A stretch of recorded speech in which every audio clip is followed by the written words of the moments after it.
Nag-resign na nga si Torre. Paano na yung pagkadawit ng kanyang pangalan sa maanumalyang flood control project na kung saan napag-usapan na rin dyan sa Blue Ribbon hearing? Sa susunod ba na hearing ay sisipot ba siya? Kasi hindi siya pinatawag eh. Baka naman kusang sisipot siya para maipaliwanag din naman yung sarili niya. Ayon dito sa balita, formal nang nagretiro sa Philippine National Police si Nicolas Torre III na kasulukuyang MMDA spokesperson at general manager. General pa rin, di ba? At least kahit paano general pa rin. Kaso yung 4-star, bye-bye. Matapos aprobahan ng National Police Commission or ang resolusyon nitong Lunes, January 19, ang pagre-retiro ni Torre ay kasunod ng kanyang pagkakatalaga bilang MMDA chief noong December 26, 2025. Dahil dito, tuluyan na siyang humiwalay sa aktibong serbisyo ng PNP upang tutok na gampanan ang kanyang tungkulin sa Metropolitan Manila Development Authority or sa MMDA. Kasabay nito, inaasahang magiging ganap na hepe ng PNP si Jose Melencio Nartatis Jr. natatanggap ng 4-star rank bilang acting PNP. Na kaya yung mga ikinaso sa kanya? Mukhang may nakikita ako sa pwedeng mangyari sa mga susunod na buwan o taon na. Tatakbo pa dong pangulo yan. Gusto ng mga taga-suportan niya maging pangulo si Torre, di ba? Pero unahin muna natin etong pagkadawit niya sa maanumalyang flood control project. Ano kayang ginagawa niya sa lugar na yun? Napag-usapan si Torre diyan sa Blue Ribbon hearing. Biglang sumulpot si General Nick Torre. Kindly explain to us kung ano yung circumstances. Yes po, Mr. Chair. When I was implicated po dito sa flood control, I immediately sought the advice po of the spiritual sector. I mean, lumapit po ako sa kanila, sa simbahan, at humingi po ako ng protection at sanctuary.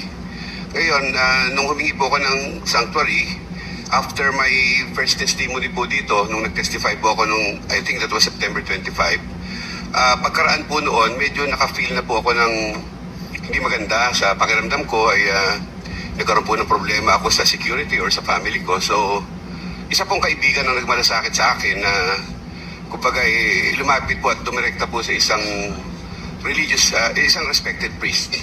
Ngayon, nung lumapit po ako sa kanya at nakipag-usap po, ay nagkaroon po sila ng parang sinasabi tutulungan po ako sa isang safe house wherein I was invited, and with my family po, sinama ko po dun sa safe house. Sa isang safe house po, sinama ko po yung 3 anak ko, at sinama ko pa nga po yung aking lawyer kasi gusto ko pong malaman talaga yung pinaka na ilalagay na ako sa safe house. So during the time po, medyo nagkakaroon po ako ng takot at pati yung pamilya ko. So pumunta po kami sa lugar na isang tinuro sa aming safe house, and during the time po, nung dumating po ako doon, ay of course nandun po yung priest na kausap ko, at nung dumating po kami doon ay namangha po ako, nandun si General Torre. So nung nandun po si General Torre, of course alam ko naman po na during the time he was already on floating status. Correct. But he was still a 4-star general during the time. Kaya lamang wala na po siya sa role ng PNP. So nakita ko nga po may patrol pa doon sa labas ng safe house doon sa malayo po doon, hindi naman po malapit. So sinama ko po yung aking 3 anak at kasama po yung aking abogado at kasama po yung priest. Nag-discuss po kami regarding security issues. Kasi po yun lang naman po yung purpose ko for to secure my family and myself doon po sa lugar. But nung malaunan po, he told me about the restrictions of yung pong mga bagay na pwedeng gawin sa safe house, mga hindi dapat gawin. So nagkaroon po ako ng nag-iisip po ako noon. Sabi ko, siyempre I need to consult with my family kasi 3 anak ko lang po yung kasama ko doon. So nung nagpaalam po ako because during the time po I'll be having my check-up. Kailangan ko po magpa-check up sapagkat meron po akong problema sa sinus. So during the time po, nagpaalam po ako na sabi ko, maybe I can go back after 2 days kasi pagpapacheck up naman po ako, and I will be seeking the help of my own security. Ako na lang po yung gaganap mismo, at nangako po ako na babalik po ako after 2 days.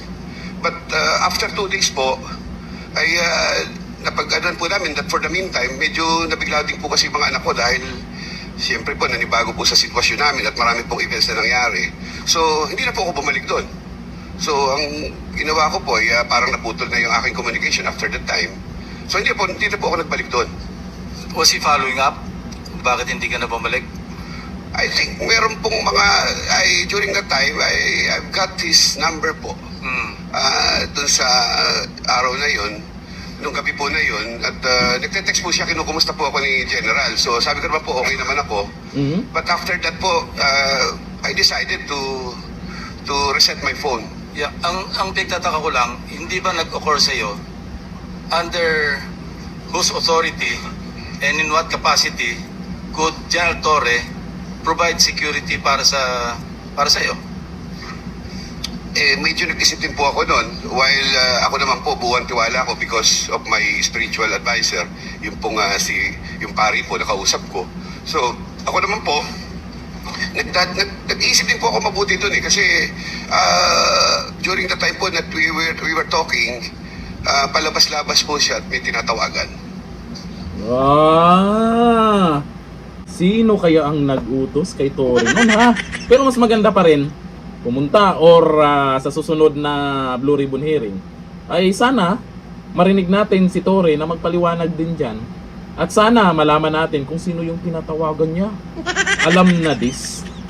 Ngayon, nag-resign na siya at sa bagay, general pa rin eh. General manager pa rin eh. Pero wag niyang kalimutan yung mga kasong isinampa sa kanya. Lalo na doon sa ginawa niya kay dating Pangulong Duterte. O dito sa mga nag-comment, ang sabi ni Aristong, kawawa, parang mas mababa pa ang moral niya kumpara nung una siyang pumasok sa PNP. Yung biglang boom, sabay ten wala na. Sabi ni Alberto Padilla Marquinho, maghintay na lang sa 2028. Oo, tatakbo daw yan.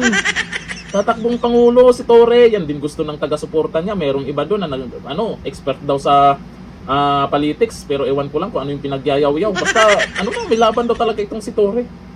Talaga naman. Sabi ni Teresita Cruz Aguiling, tapos na ang kayabangan niya, antayin na lang niya ang magiging kahinatnan ng mga kaso na isinampas sa kanya. Yun ay mabibigat na kaso yun. Sabi ni Noel Gelatin, sa bagay, general ka pa rin. Dahil ikaw na ang general manager ng NMDA. O, general pa rin kaso walang star eh. Di ba? Yung 4 star ba? Sabi ni Jelly Mong, di ka pa rin makalusot pag makaupo na si President Sara Duterte. Nako, yan ang ayaw nilang mangyari. Kakabahan talaga sila. Lahat ng ginagawa nila na labag sa batas, mananagot talaga sila. Lalo na yung mga buhaya na nabusog sa maanumalyang flood control project, magsiksikan sa kulungan ang mga yan. Kaya inaasahan po natin, may mga kokontra dyan. May mga maninira dyan sa mga Duterte, lalo kay BP Sara. At nag-double time na sila. Yung mga trolls ba sa social media, pansinin nyo sa dulo, ha, walang iyakan. Torre, good luck na lang. Hanggang dito na, thank you, bye bye.